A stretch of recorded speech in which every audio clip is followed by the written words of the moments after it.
안녕하세요. 2022년 코드인의 회장을 맡은 김동현입니다. 개강총회는 1학기 초 그리고 2학기 초 두 번 진행될 예정인데요. 1학기 개강총회에서는 동아리에 대한 전반적인 소개와 함께 전반적인 정책을 알려드릴 예정이고요. 2학기 개강총회에서는 변경된 정책과 2학기 활동에 대해 소개해드릴 예정입니다. 자, 그럼 본격적으로 시작하겠습니다. 먼저 금년도 임원진들에 대해 소개해드리겠습니다. 코드인은 2020년도부터 다인원을 선발했던 동아리로 올해 약 200명이 활동하는 동아리인 만큼 임원 또한 19명으로 꽤 많습니다. 꽤나 학과가 다양하죠. 자세한 부분은 다음 장부터 설명드리겠습니다. 장민호 님이 부장으로 있고 권희진, 유은정, 허영윤 님이 부원으로 있는 운영기획부는 동아리의 주축이 된 활동들을 기획하고 운영하는 부서입니다. 여러분들이 가장 관심을 갖고 있으실 스터디나 프로젝트 등을 담당하며 그 외에도 학교를 졸업한 이후에도 실력을 키우고 취업 준비를 효과적으로 할 수 있는 동문회 시스템 또한 주관하고 있습니다. 박순환 님이 부장으로 있고 문정아, 박진아, 윤지은 님이 부원으로 있는 인사복지부는 회원들의 모집 및 관리와 함께 여러분들의 복지 그리고 관심 있을 만한 보조 행사들을 기획하고 운영하는 부서입니다. 얼마 전 진행했던 모집이나 시험 기간에 진행할 간식 행사 등을 담당하며 그 외에도 얼마 있다 진행할 짝꿍조 등의 행사들 도 주관하고 있습니다. 권기범 님이 부장으로 있고 김예원, 김민주, 윤재현 님이 부원으로 있는 재무부는 동아리에서 돈과 관련된 부분을 전담하는 부서입니다. 동아리 인원이 많아 회비 총액도 큰 만큼 횡령에 대한 걱정도 있으실 텐데요. 저 또한 이 부분에 공감하여 올해 동아리 활동을 처음 기획할 당시부터 예산을 필수로 작성하게 하고 이후 결산 작성, 전표 작성, 장부 작성 및 이 모든 절차를 결제받도록 하고 있습니다. 더불어 학기 말에 운영 단위별 감사 업무 또한 기획하고 있으니 궁금하신 사항이 있다면 꼭 연락 부탁드립니다. 나은미 님이 부장으로 있고 관다은, 김예준 님이 부원으로 있는 대외협력부는 외부 행사가 있을 경우 이와 관련된 콘택트 업무를 담당함과 동시에 대외 활동과 같이 동아리 원에게 필요한 행사가 있을 경우 이를 정리하여 홍보하는 업무도 담당하는 부서입니다. 동아리 행사 진행 시 인원 물색 및 구매 업무를 진행하기도 하니 미디어부 다음으로 여러분들과 맞닿아 있을 부서라고도 볼 수 있습니다. 김나인 님이 부장으로 있고 민규리, 이수인 님이 부원으로 있는 미디어부는 동아리에서 사용하는 미디어 콘텐츠들을 제작하고 동아리의 SNS나 소통 창구들을 관리하는 부서입니다. 여러분들과 소통하기 위해 많은 노력을 해주실 부서이오니 많은 응원 부탁드립니다. 다음은 동아리방에 대한 내용입니다. 현재 동아리방은 코로나19 사태로 인해 동아리연합회 허락을 받아야 사용 가능합니다. 따라서 방문할 일이 있을 경우 되도록 일주일 전에 임원분들께 연락해 주시면 저희가 전달해 드리겠습니다. 허락을 받으신 이후에도 동아리방 내 음주, 흡연 및 숙박은 학칙상 금지되어 있으며 이는 동아리 내부 제명뿐만 아니라 동아리 자체가 중앙동아리에서 제명당할 수 있는 일이오니 꼭 조심해 주세요. 동아리 방 내에 있는 도서와 쉬는 공간은 사용 후 정리 부탁드립니다. 동아리 회칙 중 중요한 부분에 대해 설명드리겠습니다.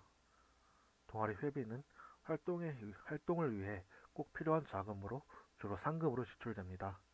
따라서 미지출 시 활동을 하실 수 없습니다. 개인 사정으로 인한 제출 지연은 양해 가능하오니 참고 바랍니다. 재학증명서 미제출이나 결석 등은 인원이나 코로나 정상 특별히 제재를 하진 않으며 활동 내에서도 차이를 두지 않습니다. 다만 재학증명서를 어느 동아리에도 제출하지 않을 경우 교내 서류에 동아리 가입사항에 기재되지 않으며 따라서 공식적으로 중앙동아리원으로서의 권리를 행사하지 못하니 저희 동아리가 아니더라도 꼭 한 곳에는 제출해주세요. 참석 문제 또한 동아리의 활동 지속 여부에 큰 영향을 주니 너른 참여 부탁드립니다. 회비와 관련된 부분에 대하여 추가로 설명드리겠습니다. 동아리 홍보전이나 사전 결제 등 회비를 걷기 전에 사용하는 비용이 있어 코이딘에서는 이자 선배님들이 정하신 대로 50만원에서 60만원 정도의 이월을 기준으로 삼고 있습니다. 하지만 부서 하나 예산을 받지 않은 상태에서도 여유 예산이 약 52만원 밖에 남지 않아 1년 전체를 기준으로 4만원으로 올리는 것에 대해 재무부와 긴급 토의를 진행한 후 인상을 결의했습니다. 다만 2차로 들어온 인원이 1차 모집 인원의 70%에서 80% 수준으로 생각보다 예상되는 회비가 많았기에 모집 종료 회의를 통해 다시 3만원으로 내리기로 결정되었습니다. 따라서 회비는 3만원이며 1학기에 2만원을 내고 2학기에 만원을 내는 식으로 나누어 내셔도 상관없습니다. 올해부터 시행되는 동문회 시스템은 2년 이상 활동한 후 탈퇴 혹은 졸업하거나 마지막 학기를 코디인 회원으로 보내신 분들을 대상으로 합니다. 확정된 바는 없으나 사전 기획상으로는 공무원 전산직 스터디나 정부 처리 기사 스터디 등의 취업 준비, 백준 알고리즘 스터디나 언어 공부 스터디 등의 프로그래밍 스터디, 그리고 동문회 인원들 간의 친목 행사 등이 준비되어 있습니다. 올해 처음 시행되는 행사인 만큼 미숙하지만 열심히 노력할 예정이니 해당되는 분들은 연락 부탁드립니다.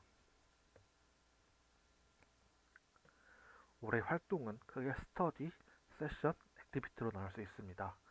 자세한 내용은 행사 진행 시에 안내하겠지만 여러분이 잘 몰라서 참여하지 못했어요 하는 상황이 없도록 간략하게나마 설명드리겠습니다. 스터디는 필수 참여인 트랙 스터디와 선택 참여인 심화 스터디, 배열 스터디, 멘토 스터디, 산업 분석 스터디 5개로 구성되어 있습니다. 코드인이 IT와 다른 전공의 융합을 통한 성장을 목표로 하는 동아리인 만큼 트랙 스터디는 이 융합에 포커스를 두고 만든 스터디입니다. ACA 아카 트랙은 데이터 시각화나 데이터 분석과 같은 데이터 마이닝, 자연어 처리나 컴퓨터 비전 같은 AI, 마지막으로 IT 경영 전략이나 IT 전략 마케팅 같은 경영학에 관심 있으신 분들을 위한 트랙입니다. NAM 트랙, 남 트랙은 게임, 미디어, VR, AR 같은 것뿐만 아니라 예대 졸업 작품으로도 많이 쓰이는 피지컬 컴퓨팅, 인터랙션 컴퓨팅 등에 관심 있으신 분들을 위한 트랙입니다. SITE, 사이트 트랙은 로봇과 IoT, 통신에 관심 있으신 분들을 위한 트랙입니다. CMS 트랙은 IT뿐만 아니라 컴퓨터 공학과 컴퓨터 과학을 공부하기 필요한 수학, 논리, 통계 분야 등에 관심 있으신 분들을 위한 트랙입니다. CSE 트랙은 최근 대두되고 있는 RNA 게임, 행성찾기 게임 등 과학의 전산적 요소를 부여하는 계산화학, 생물전모학이나 공대생이라면 한 번쯤 만져볼 설계품 시뮬레이션 프로그램, CAE 같은 것에 관심 있으신 분들을 위한 트랙입니다. 마지막으로 신입문 트랙은 정통 문과생들을 위한 트랙입니다. AI 강아지가 사람을 물었다면 어떤 법을 정해야 할까요? AI는 트롤리 딜레마를 어떻게 해결해야 할까요? 이런 것에 관심 있으신 분들을 위한 트랙입니다. 여러분은 2학기가 되면 이 중 한 트랙에 가입하여 활동할 예정입니다. 각 트랙에서는 트랙의 주제에 맞춰 다같이 그 분야의 학술적 요소를 공부하게 나가게 됩니다. 예를 들어 로봇과 IoT, 통신 등을 다루는 사이트 트랙에서는 다같이 아두이노를 공부하고 코딩해보면서 어떤 센서를 달면 더 성능이 좋아질까, 좀 더 실행 속도를 빠르게 해볼 수는 없을까, 실제로 만들어서 사업을 진행하려면 어떻게 해야 할까 등을 다룰 수 있습니다. 다음은 심화 스터디입니다. 심화 스터디는 전공자들을 위한 스터디의 역할이 강한데요. 각 스터디별로 알고리즘이나 코딩 테스트를 공부하고 실습하는 스터디입니다. 언어별로 조를 나누어 문제를 풀고 본인이 어렵게 느꼈거나 모두에게 공유하고 싶은 문제를 조원들에게 소개하는 식으로 진행될 예정입니다. 다음은 산학 분석 스터디입니다. 계속 공부만 하고 살면 좋겠지만 우리는 취업을 해야겠죠. 그 과정에서 내가 취업할 분야에서 어떤 주제가 핫한지, 그 분야에서는 무엇을 하는지 알면 좋을 겁니다. 산업 분석 스터디에서는 내가 취업하고자 하는 분야의 트렌드를 파악하고 그 과정에서 필요한 지식을 습득하는 것을 목적으로 합니다. 예를 들어 핀테크 기업에 들어가고 싶은 경영학부 학생이라면 현재 핀테크 산업이 어떤지, 핀테크 산업에서 대두되는 주제인 마이데이터는 어떤 것인지, 이와 관련된 법적 규제나 행정적 사항에는 어떤 것이 있는지 등을 공부할 수 있습니다. 다음은 멘토 스터디입니다. 유일하게 가르치는 사람과 듣는 사람을 불리는 스터디인데요. 멘토 스터디는 동아리 내부에서 멘토와 멘티 신청을 받아 진행하는 행사로 멘토에게는 활동의 대가로 소정의 장학금을 지급하고 멘티는 멘토의 수업을 들으며 공부할 수 있는 스터디입니다. 앞서 진행한 스터디로 부족하시다고요? 그럼 자율 스터디를 통해 직접 개설하여 진행하는 것도 가능합니다. 자율 스터디는 주제와 인원을 자유롭게 설정하여 임원에게 신고만 하면 개설 가능한 스터디입니다. 세션은 가천 IT 캠프와 비케이션 프로젝트 두 가지가 있습니다. 가천 IT 캠프는 IT 분야의 졸업자나 종사자들의 강연을 들으며 취업 등에 대한 정보를 얻는 활동입니다. 저희가 열심히 노력해서 강연자와 관객 모두 도움이 되는 강연을 만들 수 있도록 노력하겠습니다. 비케이션 프로젝트는 방학 중에 진행하는 행사입니다. 첫 4주 동안은 프로젝트를 진행하는 코딩 프로젝트를, 다음 4주 동안은 실제 기업을 대상으로 우리끼리 사업 제안을 해보는 메인 소사이어티를 진행하게 됩니다. 이 활동은 하나만 참여하거나 둘 모두 참여하는 건 모두 자유로우며 실제 학과 수업에서도 적용하는 활동인 만큼 좋은 경험에 대해이라 생각합니다. 액티비티는 앱잼, 짝꿍조, 스터디 마라톤, 숙소캠프, 그리고 기타 외부 연합 행사들이 있습니다. 앱잼은 코드인에서 매년 전통을 가지고 진행되는 행사로 동아리 내부에서 진행하는 해커톤입니다. 해커톤은 제한 시간 동안 주제에 맞는 서비스를 개발하는 행사로 일반적으로 무박 2일 혹은 2박 3일로 열리는데요. 코드인에서는 주제에 제한을 두지 않고 무박 2일 동안 진행합니다. 개발자뿐만 아니라 기획자와 디자이너 또한 중요한 활동이니 많은 관심 부탁드립니다. 짝꿍조 또한 코드인에서 매년 전통을 가지고 진행되는 행사로 서로 친목을 다질 수 있는 활동입니다. 참가를 희망하는 회원끼리 팀을 구성하고 다양한 이벤트를 참여하며 서로 친해지는 것을 목적으로 합니다. 지금은 신청이 완료된 상태이며 여러분들이 즐기실 수 있도록 임원드리도록 하겠습니다. 스터디 마라톤은 시험기간에 진행하는 행사인데요. 팀을 구성하여 공부 시간을 대결하고 상위권 팀에게는 상품을 지급합니다. 룰도 간단하고 공부에도 도움이 되는 행사이니 여러분의 열성적인 참여가 기대되네요. 또한 시험기간에는 간식 행사 또한 진행될 예정이오니 기대해주세요.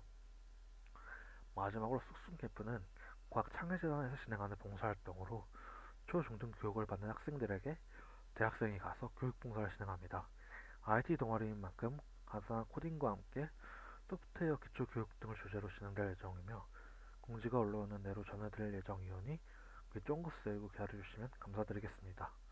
더불어서 현재 학교에서 교육봉사에 관한 귀중한 제안을 해주셔서 현재 관련 일정을 조율 중에 있습니다. 이 부분 또한 꼭 공지가 나야 될 것 같으니 많은 참여 부탁드립니다. 그 외에도 다른 학생기구나 외부 단체와의 교류도 준비 중에 있습니다. 여러분들에게 유익한 동아리 활동이 될 수 있도록 최선을 다하겠습니다. 다음은 이렇게 동아리 일정입니다. 다음 주 월요일부터는 각 스터디의 신청 및 모집 절차가 이루어질 예정이며 짝꿍조를 신청하신 분들의 1주차 활동이 진행될 예정입니다. 4월 4일부터는 정식으로 스터디가 시작하게 되며 정식 행사와 스터디 마라톤은 시험 전주인 4월 11일 이후로 진행될 예정입니다. 앱잼은 4월 4일부터 신청을 받을 예정이며 5월 14일 전후로 앱잼이 진행될 예정입니다. 기말고사의 간식 행사와 스터디 마라톤은 중간고사와 같이 시험 전주인 5월 30일부터 진행될 예정입니다. 기말고사가 종료한 이후로는 비케이션 프로젝트가 진행됩니다. 이 일정대로 진행하는 것을 목표로 하고 있으나 교내 혹은 외부 사정상 일정은 소폭 변동되고 추가될 수 있는 점 양해 부탁드립니다. 마지막으로 디스코드에 대해 설명드리겠습니다. 코드인의 모든 활동은 기본적으로 디스코드를 통해 이루어집니다. 이는 IT 업계에서 주로 슬랙이나 디스코드를 많이 이용하는 점이나 동아리 활동에 필요한 요소들을 디스코드로 충분히 해결할 수 있다는 점에서 결정된 것으로 꾸준히 이어오던 사항입니다. 따라서 디스코드를 사용하지 않을 경우 인터넷을 통해 진행되는 행사를 참여하는데 제한이 있을 수 있으니 꼭 가입 부탁드립니다. 서버 참가 방법은 다음과 같으며 이후 개통 자료를 공지방에 게시할 예정이오니 참가에 어려움을 겪으시는 경우 확인 부탁드립니다. 디스코드 가입을 학번과 성함으로 하시지 않은 경우에는 다음과 같이 닉네임을 변경하실 수 있습니다. 계양총회 발표는 여기까지입니다. 질문 없으시면 여기서 마치겠습니다. 감사합니다.